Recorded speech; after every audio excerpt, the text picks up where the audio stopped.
Saudações fraternas a todos os irmãos e irmãs que estão assistindo a este vídeo.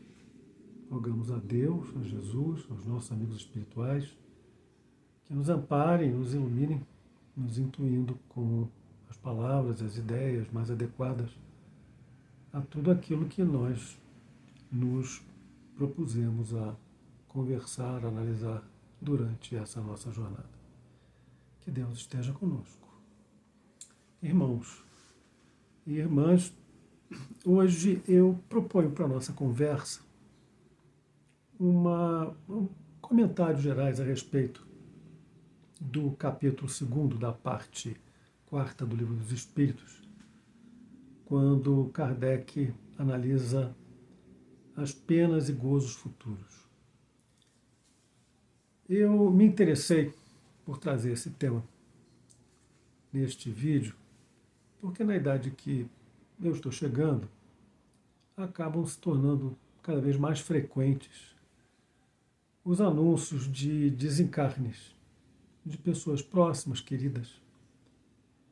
E sempre que isso acontece, uma série de assuntos relacionados à sobrevivência da alma ou à extinção da inteligência surgem no meio daqueles que conheciam a pessoa que fez a passagem. E eu percebo que mesmo entre aqueles que já desenvolveram algum tipo de religiosidade, surgem grandes dúvidas a respeito do futuro.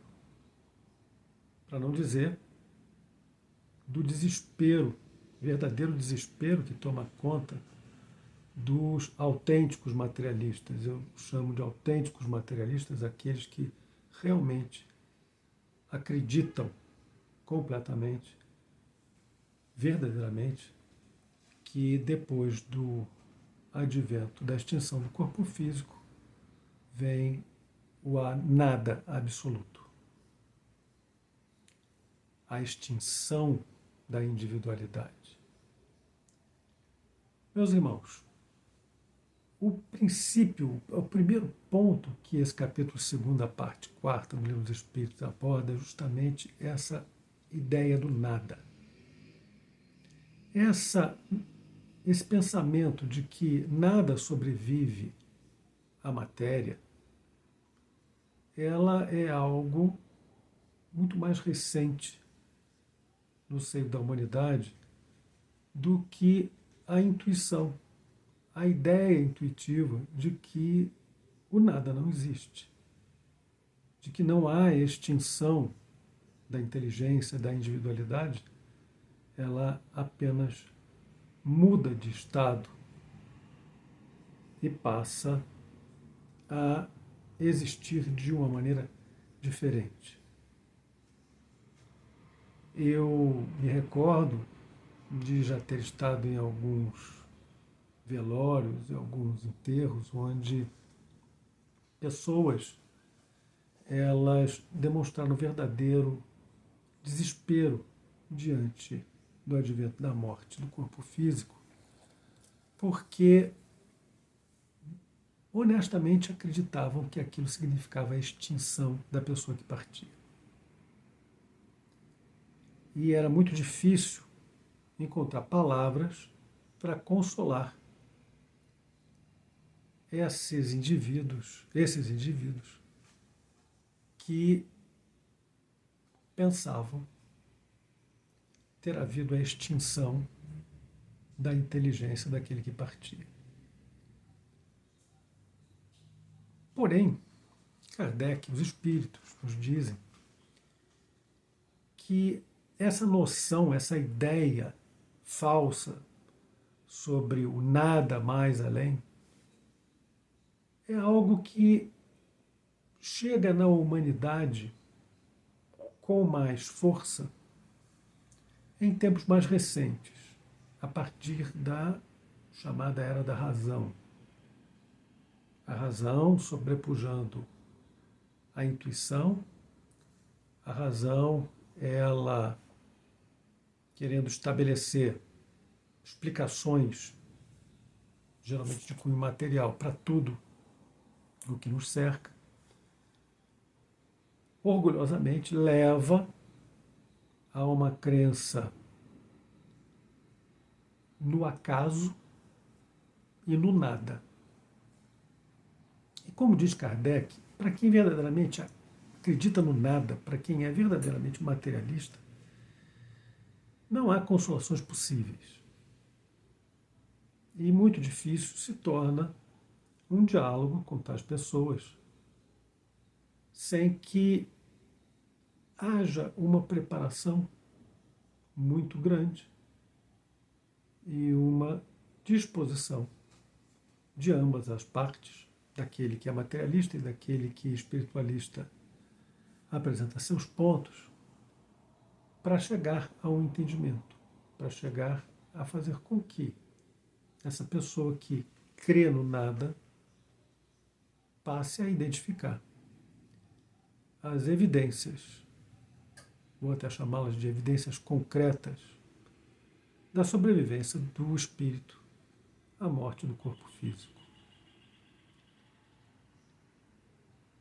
E não resta nada ao crente, nada ao espírita, nada àquele que é religioso ou tem o sentimento de religiosidade em si, para que mitigue a dor, o sofrimento moral do materialista diante da concepção do nada, posto que o materialista está absolutamente convencido de que nada resta após a morte do corpo físico. Mas, como eu disse, essa é uma ideia mais recente e a maior parte da humanidade, na maior parte do tempo histórico, ela sempre teve a intuição clara, se não a certeza, da sobrevivência da individualidade, da sobrevivência do espírito à morte do corpo físico. A par dessa noção do nada, existe um temor, um outro tipo de temor que também invade os espíritos mais afinizados com as ideias da sobrevivência da alma à extinção do corpo físico. É o temor a respeito das penas futuras. A maior parte de nós se sabe em dívida com a economia divina. A maior parte de nós sabe que cometeu algum tipo de escolha menos prudente ao longo da sua existência terrena. E quer, por isso mesmo, saber avaliar o que terá de ressarcir, seja no plano espiritual, imediatamente após o desencarne, seja em reencarnações futuras, para quem já conhece a lei da reencarnação. E isso costuma prejudicar o espírito, costuma criar uma atmosfera de temor no espírito que se vê diante do quadro da morte.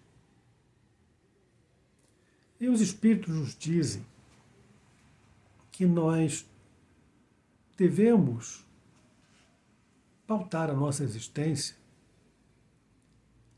pela certeza de que há futuro para todos nós, no sentido de que nós não iremos desaparecer.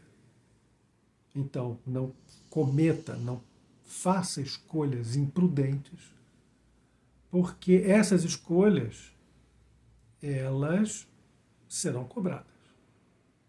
Essas escolhas terão reflexos no nosso futuro, seja já no momento do desencarne, no plano espiritual, seja em encarnações futuras. É preciso, então, que nós pautemos a nossa existência presente, semeando para colhermos no futuro. Se não semearmos, não haverá o que colher. E pior ainda, se semearmos sementes ruins, colheremos frutos ruins. Um ponto que surge nesse temor é sobre a própria ação de Deus em favor das suas criaturas. Alguns se perguntarão, mas Deus, ele vai olhar para mim como indivíduo, ele vai me atender, me observar individualmente no meio de bilhões de criaturas que habitam os orbes. E os Espíritos nos dizem, tenha certeza de que Deus nos vê, a cada um de nós, como um filho querido e individualmente. Porque Deus se liga a cada uma das suas criaturas de uma maneira específica, particular. E cada um de nós, se mergulharmos no nosso íntimo, veremos que é uma realidade. Encontraremos Deus e falaremos com Deus e perceberemos que Ele zela por nós, que Ele nos acompanha e nos atende como criaturas individuais, especiais para Ele.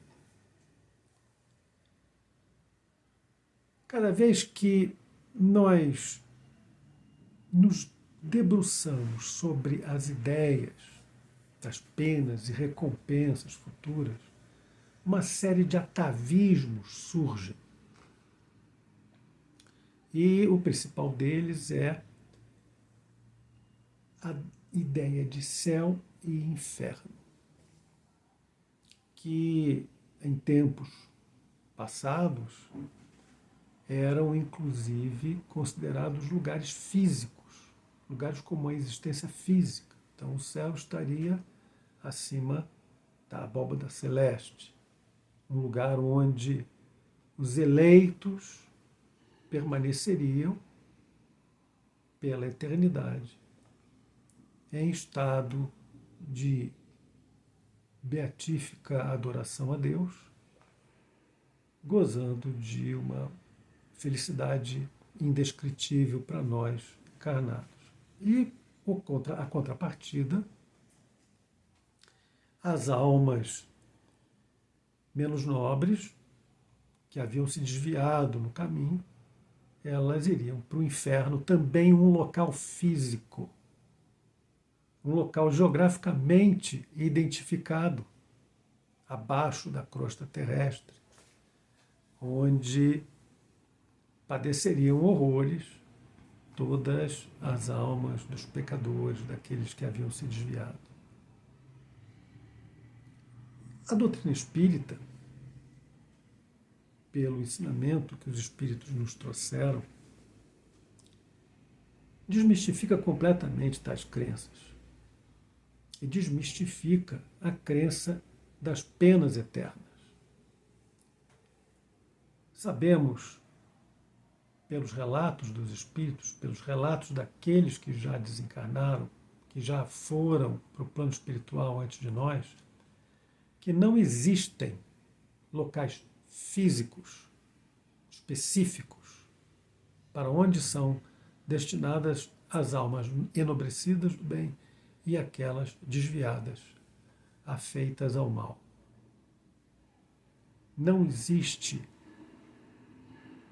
um estado de permanência pela eternidade afora em graus de sofrimento em um plano físico de horrores.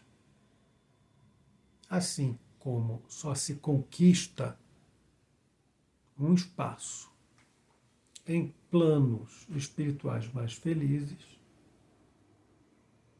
com o passar das existências e o aprimoramento do nosso conhecimento e da nossa prática das virtudes. Não há um local, o local do sofrimento, o local da felicidade está dentro de nós mesmos. O nosso inferno e o nosso paraíso habita em nós. E somos nós os juízes dos nossos próprios atos. Porque Deus colocou em cada um de nós a semente do bem e inscreveu nos nossos espíritos a lei maior. Nós sabemos perfeitamente quando nós nos desviamos e quando nós nos alinhamos com a lei divina ou natural. E é por isso que é o tribunal das nossas consciências que vai nos deixar no abrasador inferno das consciências culpadas ou no refrigério do paraíso daqueles que sabem que cumpriram adequadamente o seu dever.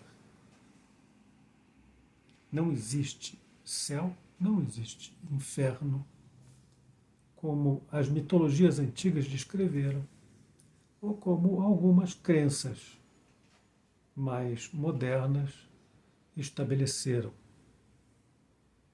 Repetindo, o céu ou o inferno habita em cada um de nós. Mas algumas pessoas dizem,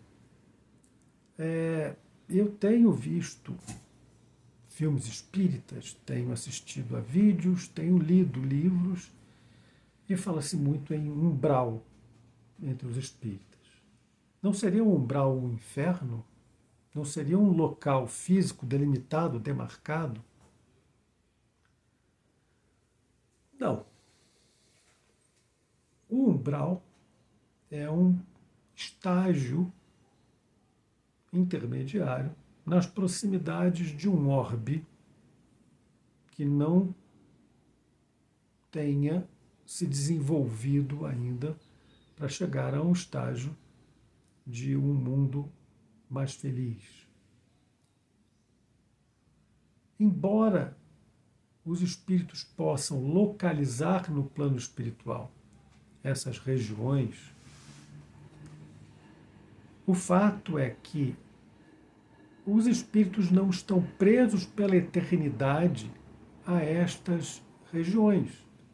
E que estas regiões mesmo, elas só existem enquanto os espíritos, eles se sentirem, ou eles se souberem desviados do verdadeiro caminho e, por isso mesmo, impedidos de progredirem até instâncias espirituais mais puras, mais elevadas.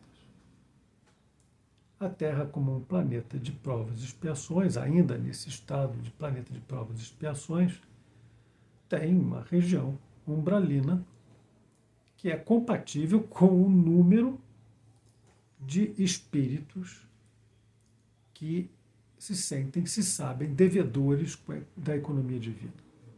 E por isso se pode dizer que a Terra tem uma região umbralina, tem um umbral bastante expandido, bastante espaçoso.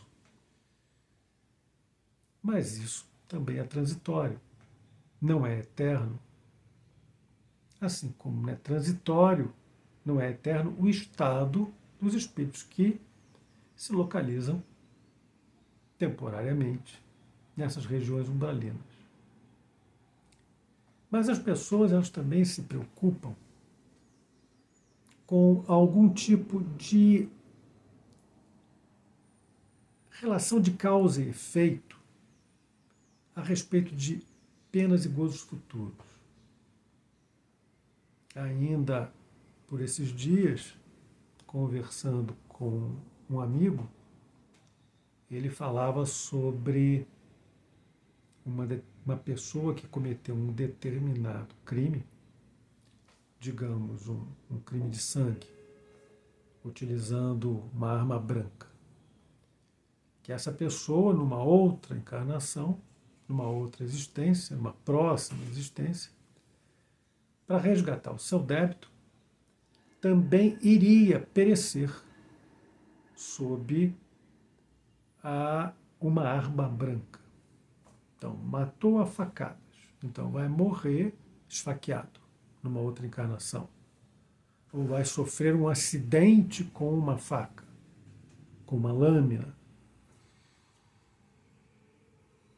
E a resposta que nós temos dos espíritos é que, sim, pode o espírito devedor pedir um processo expiatório que, em última instância, ele seja da mesma qualidade do crime que ele cometeu, da dívida que ele contraiu. Mas isso não é obrigatório. Primeiro porque a prática do bem, ela cobre uma legião de pecados. A prática bem dirigida da caridade, da tolerância, ela cobre, resgata uma série de dívidas contraídas com a economia divina. E ainda, mesmo o processo expiatório, ele não precisa ser da mesma qualidade, do mesmo tipo, do mesmo molde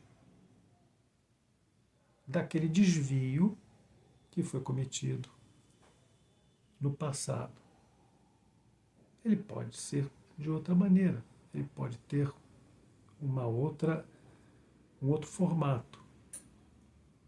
O que vai importar é que o espírito que passa por esse processo expiatório, ele entenda, se não imediatamente, mas como o espírito liberto no futuro, ele entenda que ele fez escolhas para que pudesse saldar a sua dívida com a economia divina e que aquele processo pelo qual passou foi a expiação de uma dívida passada. As pessoas, elas tendem muito a querer estabelecer uma gradação entre o mal feito e a punição que será recebida. As pessoas pensam muito em termos daquilo que conhecem da legislação humana. Na legislação humana, nós temos o preceito e temos a sanção. E para cada grau de crime cometido, existe uma pena que é atribuída. As pessoas esperam encontrar a mesma coisa na economia divina. Mas assim como nós dissemos que não existe um local eterno, permanente, para as penas ou para os gozos, não existe uma tabela rígida que diga, se eu roubei R$ 1.000, eu vou ficar 5 anos no umbral e depois vou reencarnar e vou ser roubado em R$ 1.000. Não existe uma tabela rígida, não existe uma correspondência absoluta entre um desvio cometido e uma pena a ser saldada, uma pena a ser paga. é a nossa própria consciência. Cada um de acordo com as suas possibilidades, conforme as suas necessidades, vai saldar a dívida que foi contraída. E este saldar a dívida implica em libertar-se o espírito do devedor daquele sentimento de que cometeu um erro. Significa apagar do espírito qualquer tipo de remorso ou de arrependimento, porque conseguiu demonstrar que aprendeu com os erros do passado, evoluiu e a partir deste momento não voltará a errar, pelo menos não daquela forma. Então, nós não temos como estabelecer, não devemos nem procurar estabelecer uma relação inamovível, imutável entre um ato pouco prudente e um tipo de punição que deve existir para isso. Da mesma forma, também não podemos pensar em recompensas. Então, para tal ou qual ação em favor do bem, eu vou receber tal ou qual bênção. Isso também não existe. Na maior parte das vezes, ao procedermos bem, a nossa maior recompensa nós já estamos nos dando, que é a satisfação em sabermos que fomos capazes de produzir alguma coisa realmente boa, alguma coisa realmente útil para os nossos irmãos. Isso já é, por si só, uma grande recompensa, que nos faz um bem enorme, que nos ajuda muitíssimo em nossa marcha. Mas sim, claro, todo tipo de sentimento de gratidão que nós geramos acaba retornando para nós. A certeza de que nós agimos bem nos fortalece, faz com que nós superemos outras dificuldades com mais facilidade e granjeia a simpatia dos bons espíritos que cada vez mais se aproximam de nós, porque sabem que nós somos receptivos à ideia do bem e estamos dispostos ao esforço de modificar o nosso íntimo para ascendermos a graus mais elevados de bem-estar, de virtude, de felicidade. Então não há essa relação. Cada cabeça sua sentença, é um ditado popular, e é uma expressão da verdade do que se passa no íntimo de cada espírito, no íntimo de cada pessoa. Cada um desenvolve em si mesmo, pela ação da sua própria consciência, com o conhecimento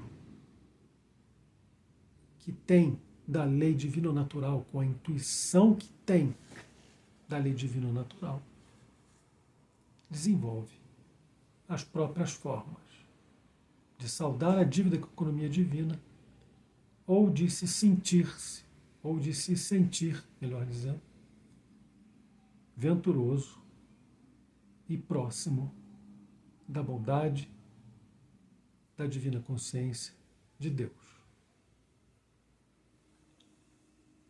Meus irmãos, nós vamos nos aproximando do término desse vídeo, que tem algo em torno de 40 minutos. Nós estamos chegando agora a 30 minutos de vídeo. Nós vamos nos aproximando das considerações finais a respeito das penas e gozos futuros.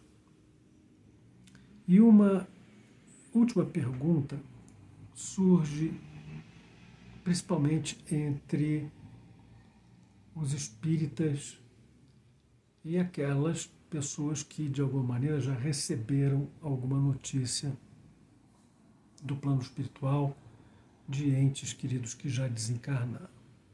E a pergunta, ela se relaciona com o fato de muitos desses espíritos desencarnados declararem que estão padecendo horrores no inferno ou estão gozando de benesses inexplicáveis pela linguagem humana num plano divinal que eles comparam ao paraíso, ao céu. E há, inclusive, espíritos que se comunicam dizendo que, sim, estão vivos, mas que não irão voltar à Terra, não irão reencarnar de forma alguma. Cabe aqui, então, uma explicação sobre os diferentes estágios evolutivos daqueles que desencarnam. Ora, uma pessoa que durante toda a sua existência não acreditou em coisa alguma, não desenvolveu nenhum sentimento de religiosidade, jamais se preocupou em aprimorar o próprio espírito ou procurar explicações mais profundas a respeito da existência humana e do futuro da existência como indivíduo após a morte do corpo físico, esses espíritos, eles, quando não mergulham num sono mórbido que dura um tempo indeterminado até que venham a se recuperar e retornar à verdadeira atividade,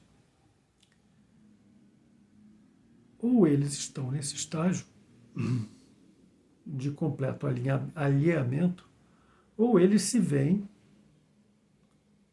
completamente surpreendidos pelo não desaparecimento. Eles não se entendem, também como mortos.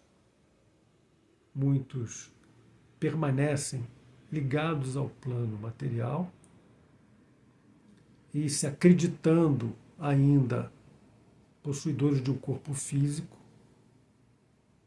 sofrendo porque não são ouvidos, não são vistos, não são levados em consideração pelos circunstantes, pelos outros que estão encarnados,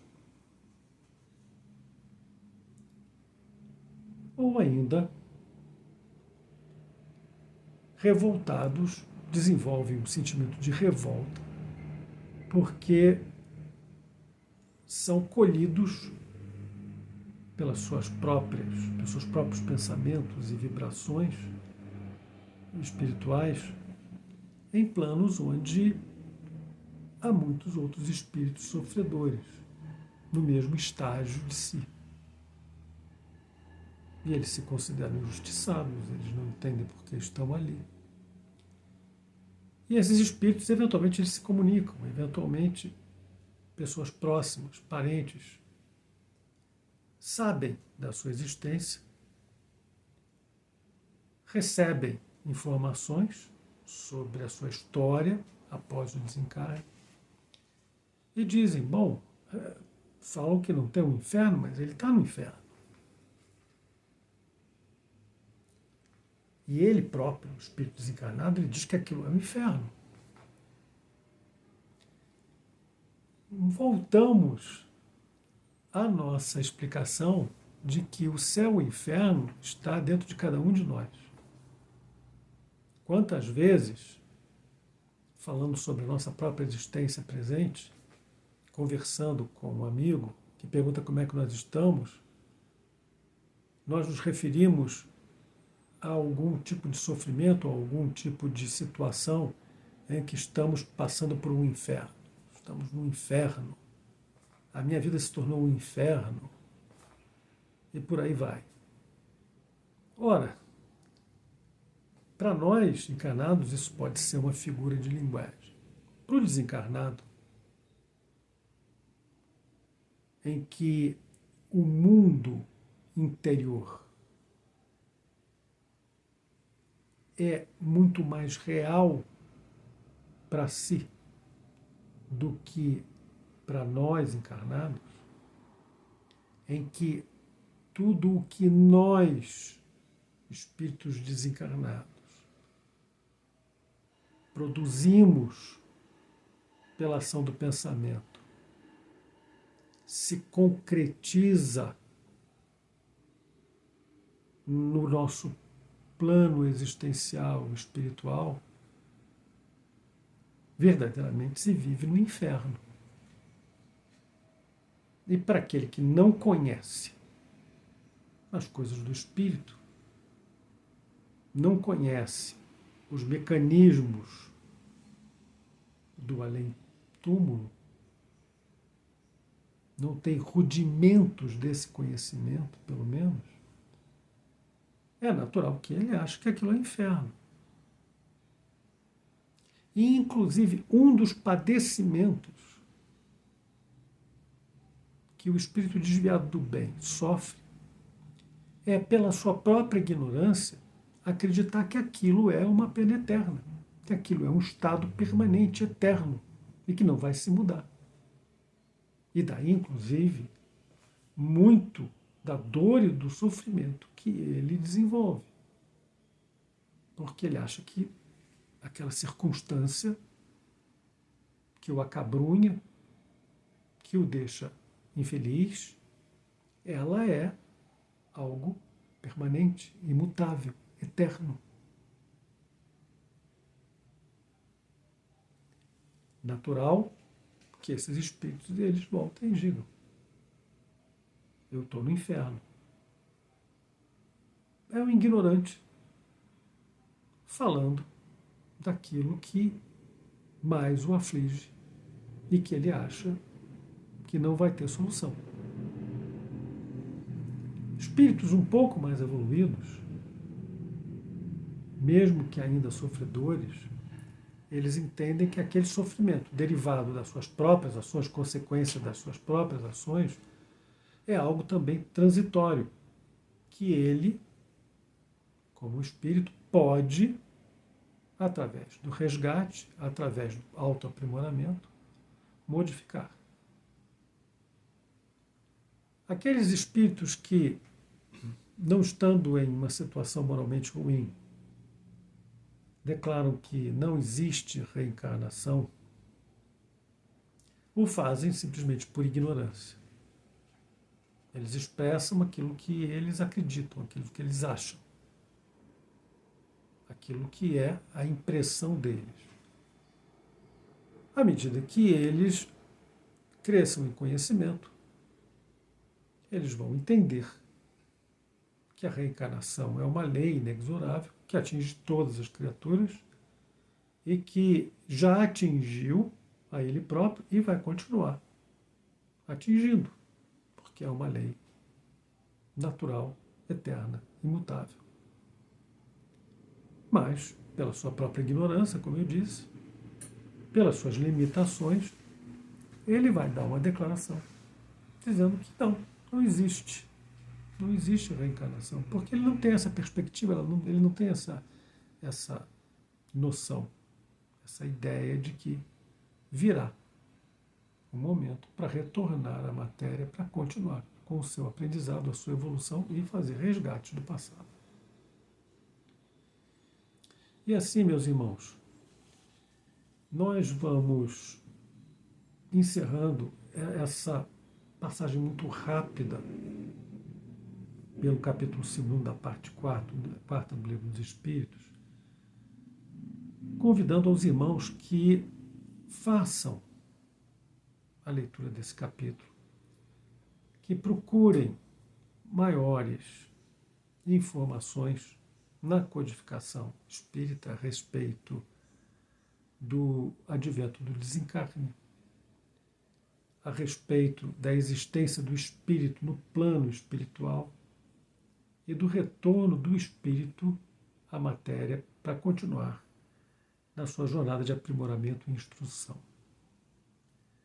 Há muito na codificação espírita a esse respeito, principalmente nesse capítulo 2 da parte 4, mas há também o livro Céu e Inferno, que nos fala muito a respeito do nosso futuro e traz testemunhos de diversos espíritos, desde aqueles mais ditosos, daqueles que se encontram em situação melhor no plano espiritual, até aqueles infelizes que estão em graves padecimentos.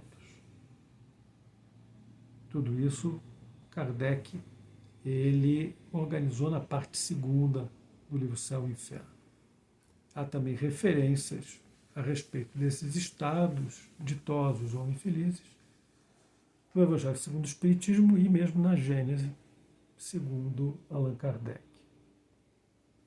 Há todos os livros da coleção de André Luiz, que falam muito e muito bem sobre como os espíritos eles se encontram no plano espiritual depois do desencarne, inclusive o testemunho do próprio André Luiz, que passou inicialmente por uma situação bastante deprimente, logo depois do seu desencarne, mas que, ao abrir o seu coração a Deus, a Jesus, saiu daquele estado deplorável e encontrou acolhida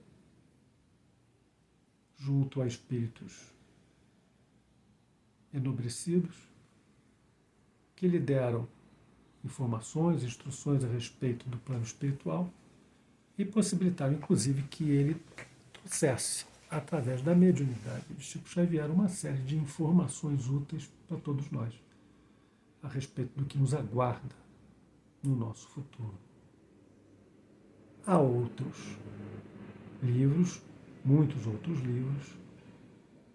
Há os livros de Joana de Ângeles, através da mediunidade de Valdo Franco, que nos falam sobre os nossos esforços de mudança interior, de como nós somos seres psíquicos e morais, e que tudo que nos acontece é um reflexo de como nós nos sentimos interiormente e das escolhas morais que nós temos feito.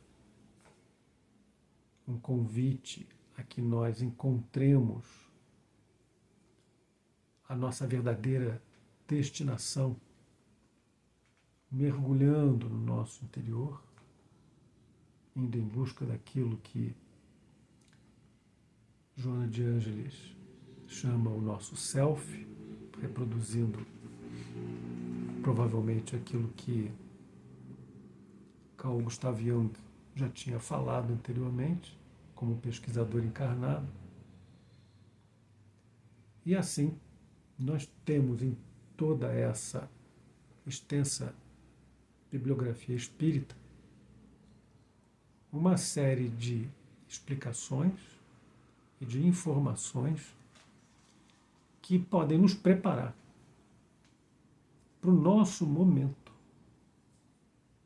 de desencarne e também para recebermos de maneira menos desesperançada, desequilibrada, o anúncio ou os anúncios das partidas dos nossos entes queridos, dos nossos amigos, dos nossos conhecidos. Irmãos, irmãs, eu espero que vocês possam recolher nessas palavras, esses 40, 45 minutos de conversa, algo que os estimule ao estudo.